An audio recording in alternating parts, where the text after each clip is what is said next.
एक सवाल है कूड़े के निस्तारण को लेकर। अखबारी पे कूड़ा बंद होने की सूचना के बंद हो जाएगा, 30 सितंबर के बाद वहाँ नहीं जाएगा। बड़ी समस्या है, हर विधानसभा में फैसले लिए गए निस्तारण केंद्र बने, लेकिन लोगों के वहाँ विरोध होते हैं। तो प्लानिंग क्या है कूड़े को डंप करने की? आपकी बहुत अच्छी बात आपने कौशल जी करी।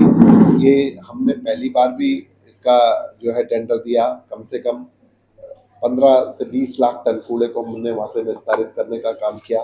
लेकिन फिर अभी पीछे हमने 5 महीने का टेंडर दिया, कुछ बारिश की वजह से या कुछ उन जो टेंडर में जिन लोगों ने टेंडर लिया उनके फेल होने की वजह से इसमें थोड़ा डिले हुआ।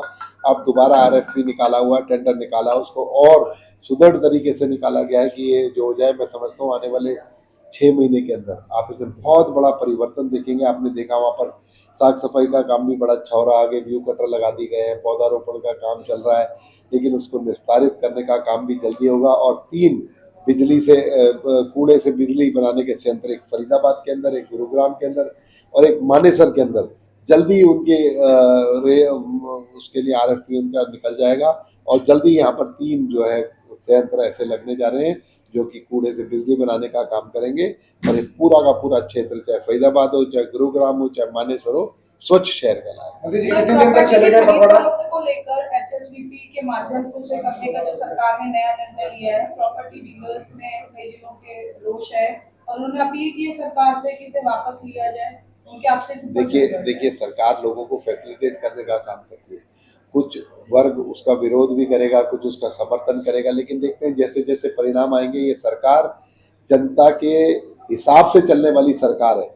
जैसा जैसा जिनका नंबर ज्यादा होगा, जिनके उससे फायदा होगा या कुछ लोगों को नुकसान होगा, उसको एनालाइज कर लेंगे। जैसा जनता चाहेगी वैसा निर्णय सरकार करेगी। एक अहम फैसला आपकी तरफ से लिया गया डॉग बाइट को लेकर के, उनको मुआवजे के तौर पर पैसा दिया जाएगा 5 लाख रुपए तक का।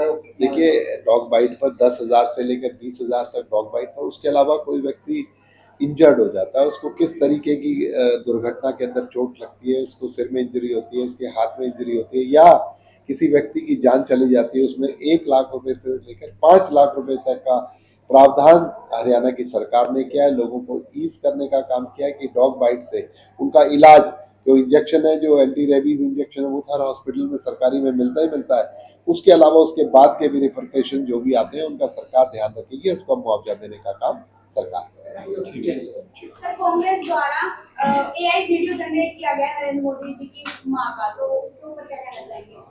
देखिए माँ से बड़ा कोई रिश्ता इस धरती पर नहीं है। माँ से पवित्र रिश्ता और माँ से बड़ा रिश्ता।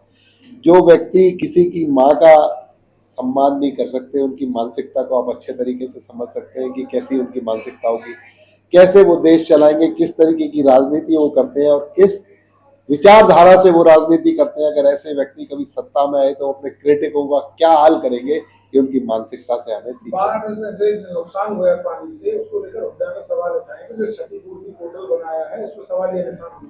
हुड्डा साहब और उनके सुपुत्र जो कल बड़े लंबे लंबे चौड़े बाइट दे रहे थे, उनसे मैं कहना चाहूंगा, विनम्र आग्रह करना चाहूंगा, विपुल गोयल 2014 में जब पहली बार विधायक बन के गया ना, तो 1.5 रुपए का चेक, 5 रुपए का चेक, 10 रुपए का चेक, इस तरीके का मुआवजे के रूप में दिया जा रहा था।